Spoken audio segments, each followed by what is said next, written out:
Hello folks, Halcylion here. It's been a long journey, 3 years in the making, where I've done everything in my power to increase my wealth. It worked out well so far, but it's all for naught if I don't find a good way to invest all this cash into land and finally achieve all my goals. I could raise the funds within a month, but I'm not yet skilled enough at trading to persuade the lords into selling me their fiefdoms, and as such, today's goal is to become an expert in my field, and the only way to achieve that is by executing hundreds of transactions in the many markets of Calradia. Without further ado, let me welcome you to the 9th episode of Trader Stories.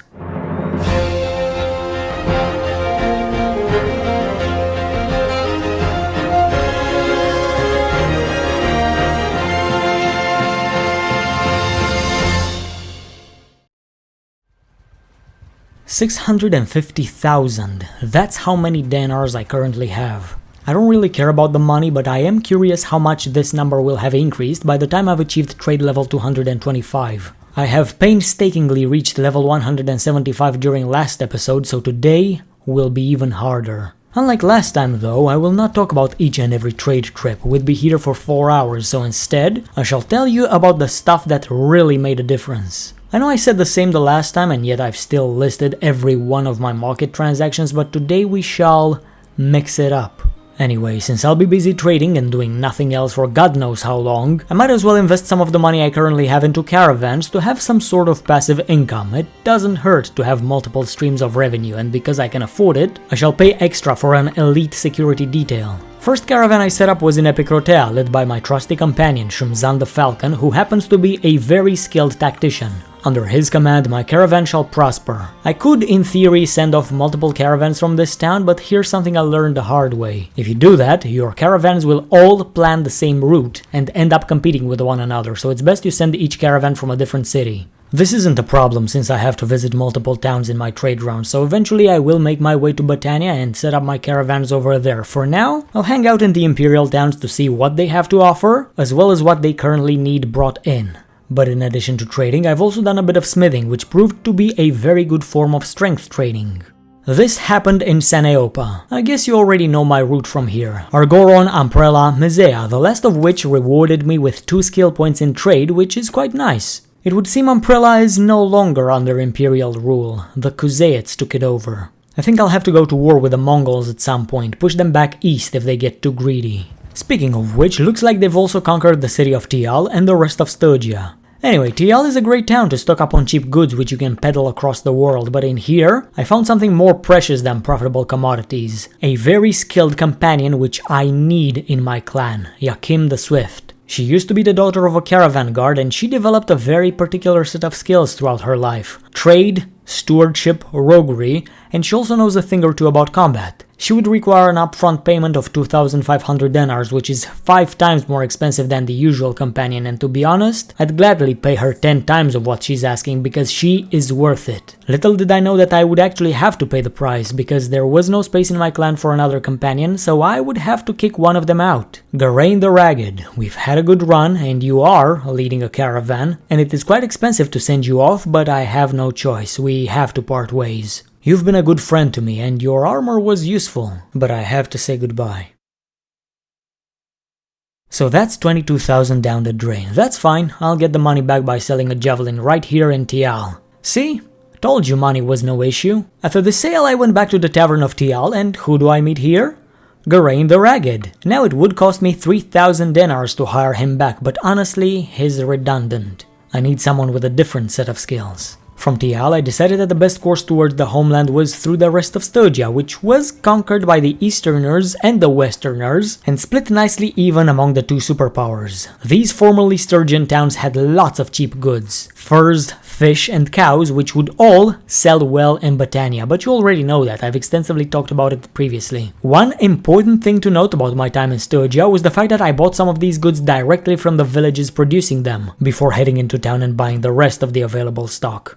My Sturgeon crossing came at an end when I reached Epic Town, selling lots of goods I purchased earlier, earning a nice 20,000 and another skill point in trade, my 4th one for today. I must have gotten the 3rd one during one of those trades I haven't talked about. After this, I set course to Seonon, where I restocked my convoy and set up another caravan, with Yakim the Swift at the helm. It should go without saying, but I bought her the most expensive armor in town and crafted a nice two-handed war razor to help her keep my investment safe. Next up, I stopped in Maronath, where I earned 23,000 and another point, and I set up another caravan. Then I visited every other Botanian town, trading goods, setting up caravans, and making my way to Vlandia to execute even more trades. I passed through Rovald, Ostican, Oxhall, Prevend, and Galend, having activated money printer mode, although it's not much of a money printer nowadays. It's still a good skill point printer, and that's what I really care about. But when all you do is trade and trade and trade, it can get mind-numbingly boring, and my men needed some entertainment. 51 looters were littering the outskirts of Galend, so we decided to be good Samaritans and put them out of their misery. I only put 6 of them into the ground due to the fact that my shield didn't do its job and I got injured several times. I wish I could have helped more of them reach the afterlife. After this, we continued our way south through Vlandia and eventually stopped in a town renowned for its cheap olives, Yakulan. I would like to call it Jaculan, but that sounds a bit inappropriate. In here, I sold lots of stuff and reached a trade level of 184. In the same day, I've also earned another point in the town of Sargot, and by now, I have gained a total of 10 points in trade in a little over a month. This is going a bit slow, but what choice do I have? I gotta keep trading if I wish to accomplish my goal. My path took me to Lageta, where I was expecting to purchase cheap iron, but I guess you could say my expectations were subverted. The reason iron wasn't cheap is because there's a smithy in town eating it up and increasing the price of ore, so you know what I had to do. Shop switching. Because Vlandia is renowned for its cheap olives and it is close by, I decided to change the production of all the workshops in Lageta into oil presses. This would drive down the price of iron and increase the demand for imported olives. A genius plan, or so I thought. In truth, one of the nearby villages was already producing olives, so I may have been better off changing the shops into linen weaveries and supply them with cheap flax imported from Kiaz, which was where I was headed next. Not before passing through Ortygia and gaining 2 trade levels and about 20,000 denars. And since I'm in the desert, it's a shame not to pass through Sanala, where I earned another 2 points, as well as Askar, which is quickly becoming my favorite supply town. I spent over 50,000 in here, but you know me, I can't let them have all that money. I wanted to sell them a javelin to get my money back, but I didn't have any, so then I tried crafting one, but I didn't have any materials. In the end, I resigned to selling them the cheaper weapons I got in exchange for the javelins I sold earlier in my travels. As you're well aware of, towns cannot afford to pay the full price for one of my weapons. So they're left selling me whatever peasant weapons they have in stock to complete the price for my master-crafted weapon that makes enemies drop a log in their trousers when they see the glint of the sun reflect in the blade. It's magical. Perhaps it would be better if I traversed the rest of the desert and headed eastward, but I chose to retrace my steps into familiar territory and execute more trades here. Who knows? Maybe I'll even pay the Imperial sales zone a visit. But I need a better way of getting skill points. Global trading ain't cutting it anymore. It's too tedious and slow, and not even shop switching makes much difference. Well, you know the drill. From Askar I went back to Sanala and then Kiaz, where I reached another milestone, after which I went back to Ortygia and Lageta, earning a nice sum of money along the way. Then it was back to Botania, where I spent 12k on various supplies and earned 25k in 2 skill points for whatever I sold. I mean, calling this type of trading money printer mode is not entirely inaccurate, but it's not a very fast way of getting skill points. As I've said, I need something faster, so maybe I can buy some cheap iron and take it to the 3 smithies I built in Lycaron. Lageta was a reliable supplier in the past, but not this time. Apparently all the local iron was stored in Hertogea, because the villagers were too lazy to take it into town. One thing to note about this town is that the 3 olive presses I built in here are selling a really cheap oil for 70 to 90 denars for every bottle. Some places would offer me top dollar for this. But the iron I bought in Hertogea was not enough, so I had to go back to square one, Epicrotea. Maybe its villages have some metal on offer. On my way there, I took a little note of my finances. 710,000 in the bank, and my investments earned me 200 denars per day? Is that why I poured 100k into my workshops and caravans? Hopefully they'll improve, because this is unacceptable. Well, my trip to Epicrotea did not play out as I hoped. Iron is 120 denars here, and that's too much for me. At the very least, I got another skill point in trade by selling some stuff. Now it's time to go to the sales zone and see if the maneuvers executed previously are actually making a difference. Rote was the first town I visited here, and I earned 16k but no skill points. I was going to do my rounds, but then I saw something which inspired a moment of brilliance. The Siege of Jalmaris. I could faintly hear the shouts of the warriors and the terrified screams of the civilians, and it gave me an idea. Why not stock up and try to look for towns under siege? The massive profits earned from being a town's first supplier could give me a huge boost in the trade skill and might just be what I need to finally reach my goal. When I got closer, I saw that the siege just began, and I decided to do a bit more trading around these parts, but try to show up to Jalmaris once the siege is lifted. It was not a good idea. I barely earned a total of 10k from doing my rounds, and by the time I circled back to Jalmaris, the siege was already over and the town was fully stocked, and all my efforts were for nothing. Not for nothing, this was a lesson. When you see a good opportunity for profit, grab it right then and there. I should have waited for the siege to end instead of trying to make other trades. Too late for regrets now. All I can do is remember the lesson and apply it in the future. Alright, back to the usual. This time Hertogea was selling 20 units of iron for 88 denars for every unit of ore, which is quite nice. But I said I won't share too many details about my trades unless they're important, so I should actually stay true to my word. I guess the skill point I got from trading in Lageta was pretty important. My plan from here was to resupply in Seonon and other Botanian markets and then look for towns under siege so I may stock them up and get the profits. I spent nearly 18k in here and then proceeded to do my normal trading routine while also keeping an eye open for army activity. Carbon Seth fleeced me out of another 25k, after which I went all over Vlandia doing various trades, but not one of them was any different from my previous visit to the Westerlands. So I circled back towards the Imperial towns and I was pleasantly surprised to see that the people of Ortygia were unpleasantly under siege. The correct course of action was to patiently wait for the siege to end, but against my better judgment I went to Lageta to do more trades and then hurried back to Ortygia.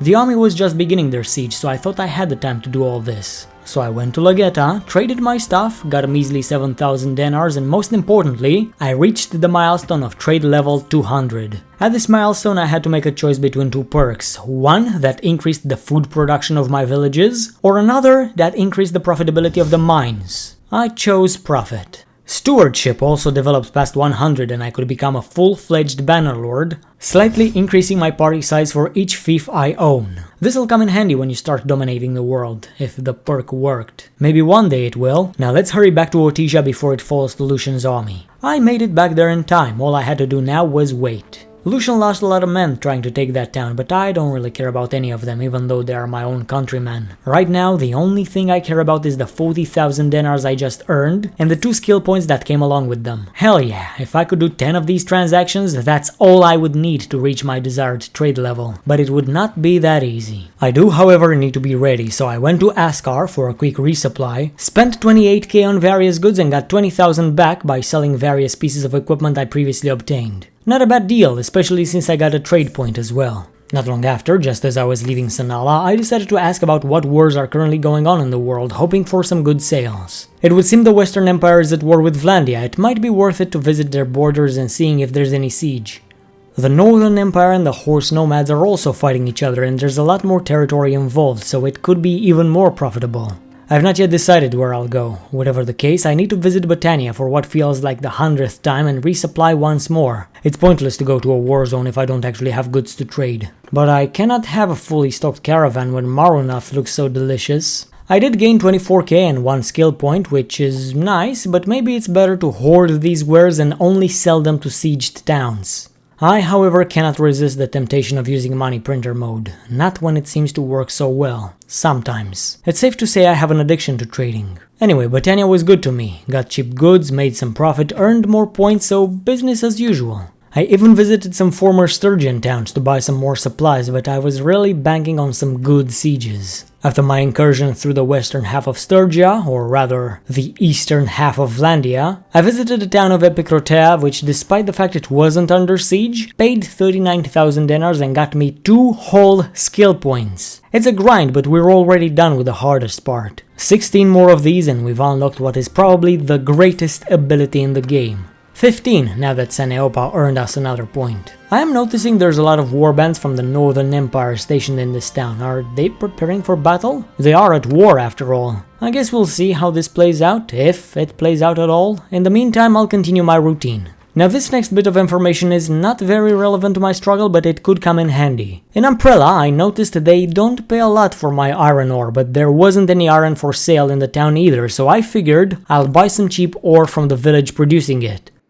On my way towards Cerratos, I actually met the peasants from the village and I asked them to trade all they have to me. Everything they offered was decently priced, but the most profitable was a batch of 38 units of ore, which was sold to me at a flat price of 64 dinars per unit. That's a 36% discount of what I usually pay for it, and I knew I can sell it for more than double. Not long after that, I decided to check the political situation yet again to help me decide on a course of action. Britannia recently declared war upon the Northern Empire, which is currently getting fucked from multiple sides. Horse nomads, crossbow cowards, and forest monkeys all ganged up on this faction. I would not weep for them, I'd rather stock up on whatever I can and try to supply their towns once the fires burn out. Both of their towns. The world changed a lot since I started my journey. Stogia is gone, the Northern Empire will soon follow, and it would seem the Western Empire is hanging by a thread, currently at war with 3 different factions. Some see tragedy, I see an opportunity for profit, so let's not waste any more time.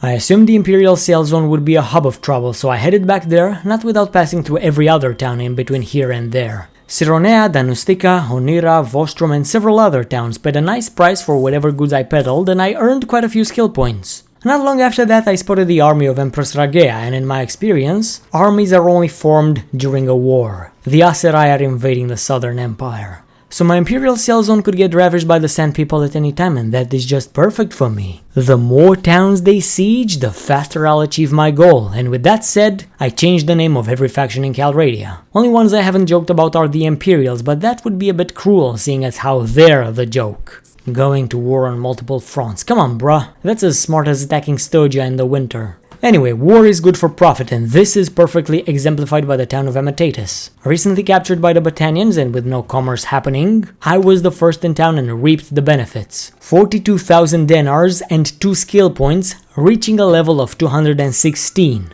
This trade also pushed me to the 1 million mark, and I'm proud to say most of it was achieved through trade, not smithing. And now, 4 years later, I'm back to where I started, in the town of Poros, with one exception. I am now a millionaire. I would not be here without the first trades executed right in this city and the neighboring towns. You can probably guess where I stopped next. That's right, in Zionica, where I earned a measly 10k and another point. I am inching closer, but I need more sieges to happen. Luckily for me, Unkid brought 1,000 soldiers to fulfill my wish like a genie in a bottle. He was headed right for Zionica, so if I were stalked, all I had to do was wait a little. Problem is, I wasn't stalked and I needed to hurry back to Britannia and buy some cheap shit to sell back here, so now I was a bit under duress. I don't like being constrained by time limits. Anyway, I went there post-haste, spent a total of 40k across multiple towns, and then I came back to the city whose siege nearly ended. Right on time.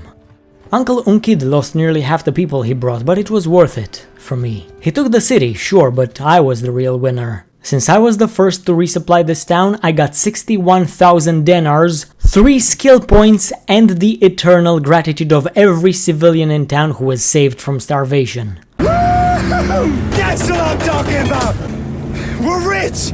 Oh, we are going to the major leagues, Jeffy! These lords and kings and emperors are playing at war while I am fighting the only war that matters. The war on starvation. It's quite fulfilling. Soon all these pretenders will bend the knee or their heads will roll on the floor. If I get too ambitious, of course. My only ambition so far is to obtain money, a town, an army, and then live a comfortable life free of worry. Conquest would take too long and I fear I'll be departing from this world soon onto a better place.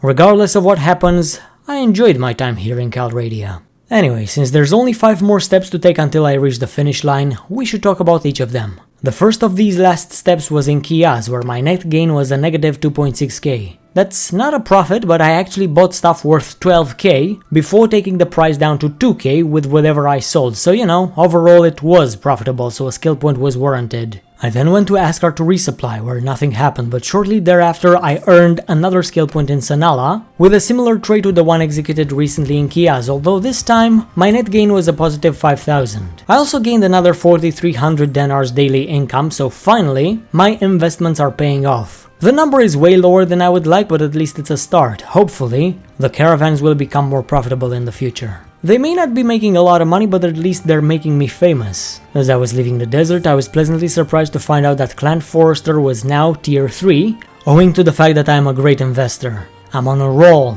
On the next tier, I'll even be able to create my very own kingdom if I so desire. Throughout my travels, because I've been carrying all this food around, my stewardship skill increased and now my villages would develop twice as fast. Once I own villages, of course. Anyway, the next big step was taken in Rote, where I got paid 10k for the goods I brought in. The rest of the Imperial sale zone got me quite a lot of money, but the biggest step was taken in Zionica, after a sale totaling over 20,000. One more point and the key to the Empire will be mine.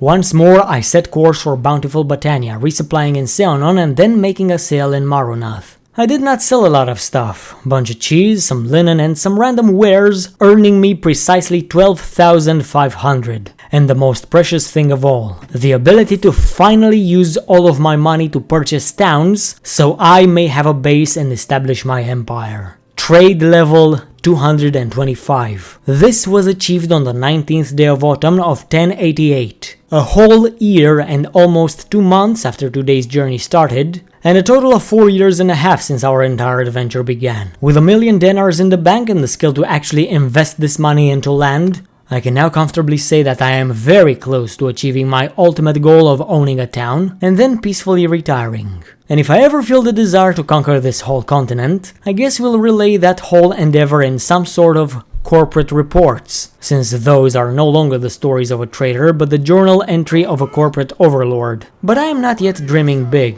and there's still some time to go until my main goal is achieved and I get to live in my own palace. All I need to do from now on is actually raise the funds and build a strong army, and who knows, maybe I won't buy the town. Maybe I will take it by force. That remains to be seen. For now we have to part ways, so I would like to thank you very much for watching, and as always, I hope to see you next time. Goodbye.